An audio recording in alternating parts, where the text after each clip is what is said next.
What is small group? What's your impression of small group? What do you know of small group? I'm sorry. So you're gonna have to talk to me. Just time that you kind of narrow in on a specific subject. Right. Like the kids who probably group them on the same level. Right. So it's kind of just target those kids. Right. And then Right. See, we mentioned it's a smaller group than the whole class. It's a specific time. Targeted instruction, and I think those are the three key areas that we want to consider when we're dealing with small group. So I wrote for my second thing to discuss the implications. What are the implications of this whole concept of small group? First of all, the time. It's not all day, it's not an hour, it's not half an hour. You have this little chunk of time, which is usually 10 to 12 minutes, to get this piece of information across to the students. It's going to be based on what you're doing in the classroom and what they need to learn. The curriculum, the standards, and what that group based on their ability needs to learn. So you want to make it quick, but not too quick. You want to make it interesting to them, so you got to have their involvement as well. And that is when I went on and say attention and interest.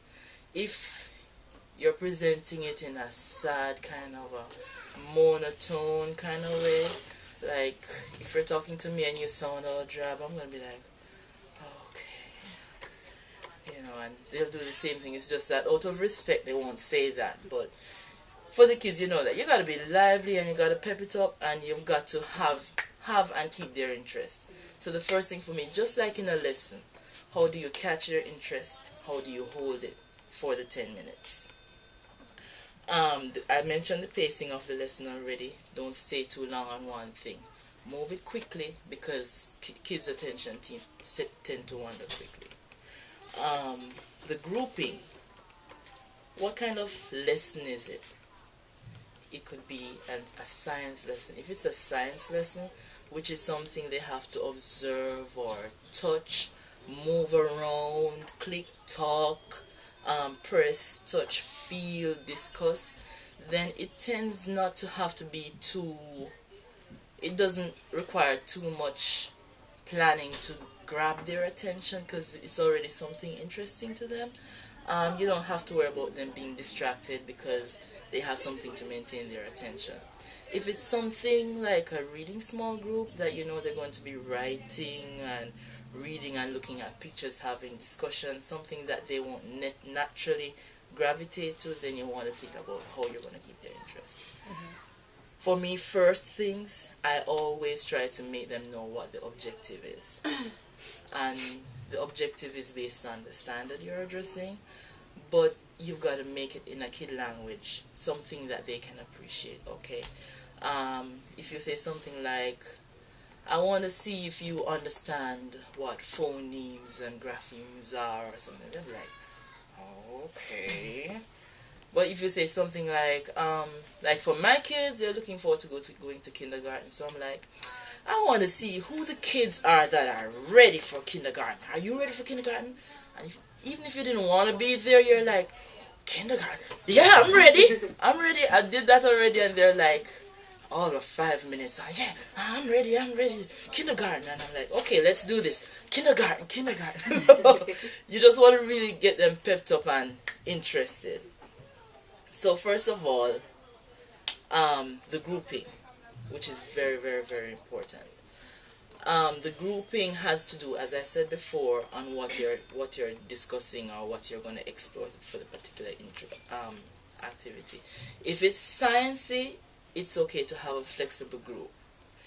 If it's something where you want kids to benefit from their peers, you want them to have discussion with each other, you want them to share with each other, you want them to explore as a team, then it's good to have a balance of higher level kids, lower level kids, because you might want language models in there. You want kids who can, express the ideas of what they're seeing, with a low end kid who will say, oh, this is transparent.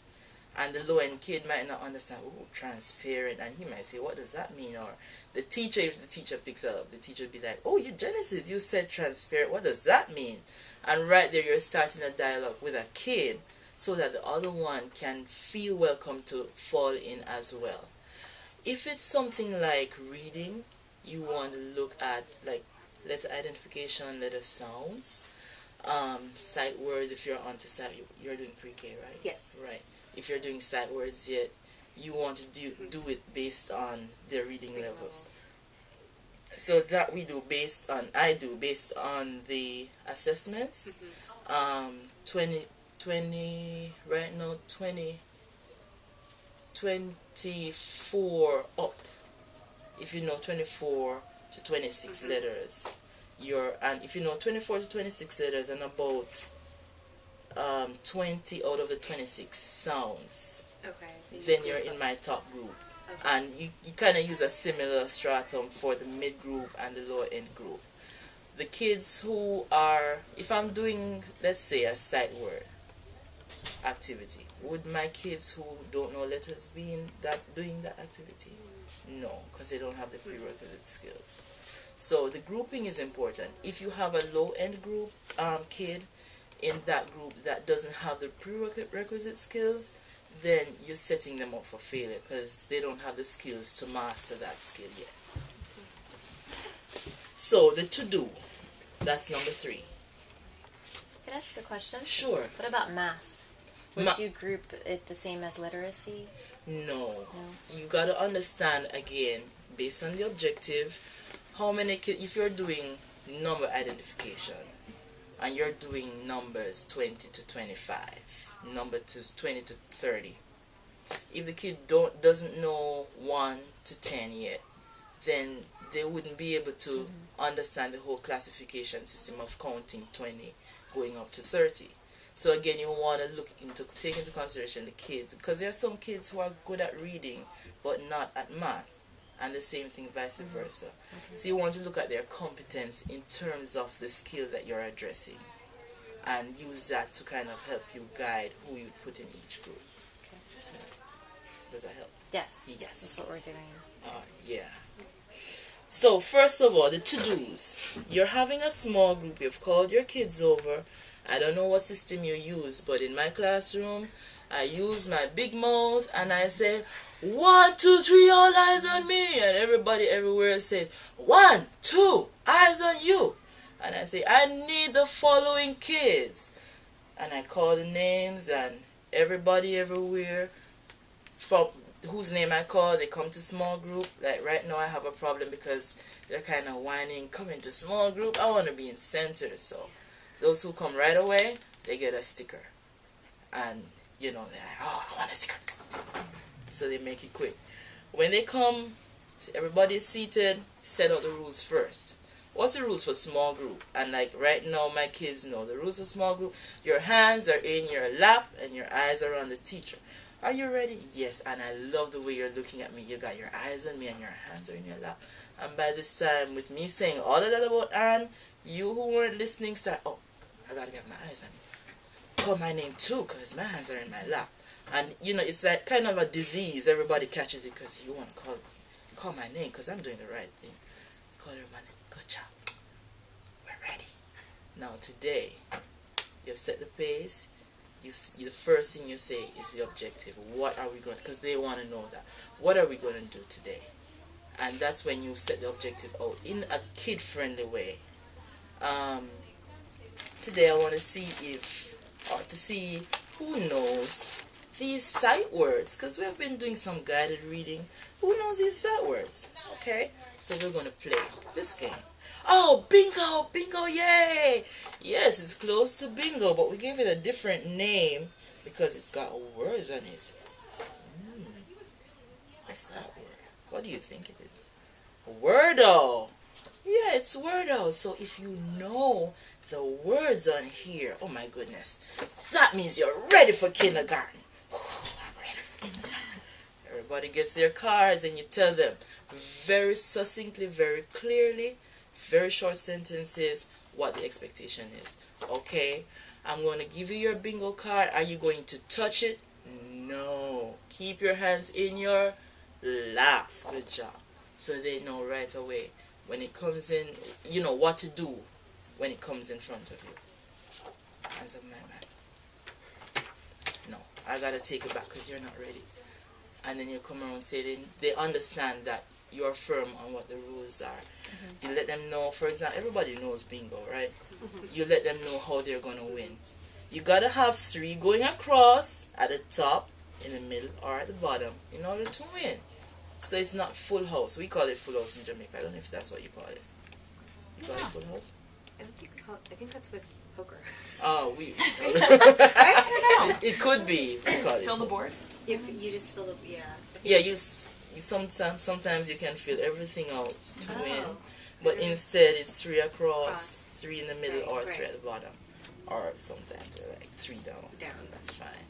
So when you cover your words, da da da da da, you shout bingo. Everybody, bingo, not yet because you don't get the chits yet. So listen for your word. Everybody, do you see that smiley face in the middle?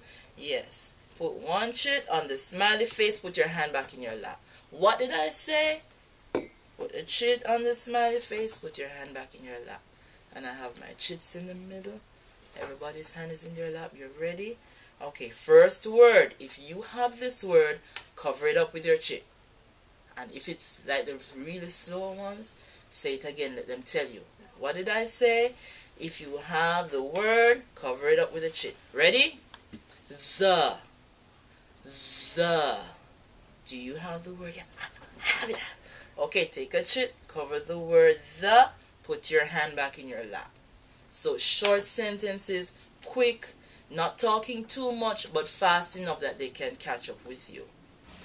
Alright, so you've stated the objective, you've stated the rules, you've made the instructions short and simple. I wrote there that say, show, check usually works well.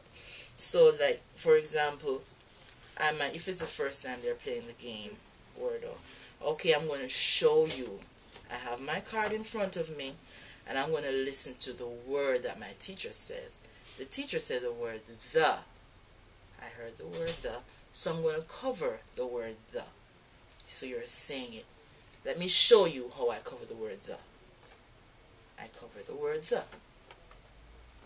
Alright, let's try it again. The teacher said the. Can you guys check and tell me, did I cover the word the? And they look and say, yes. That's say, show, check. And that really helps like with those who need the continuous repetition and they need to see you do it physically. That helps well with them. Remember the time. It's 10 minutes. You don't have a lot of time. So go quickly. Not too slow, not too fast. Fast enough to keep them listening for more and to keep them interested. I like to keep my vibe. I don't know, everybody has a different teaching style, but I'm kind of dramatic and I'm excited. So I'm like, woo, yeah, you got it, woo, woo. Especially when you see that one child is like looking up. Oh yeah, you got it, woo. And everybody gets it. They're like, woo, woo. All right, next word. Shh. Next word. Everybody say, shh. Next word. Big. Big. Do you have the word big? Hands in your lap.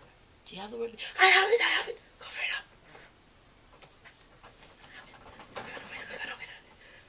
So you keep the energy going, and once you see them start getting antsy, think about what you gotta do. Have some things in the back of your mind about what you do to get them on track. I do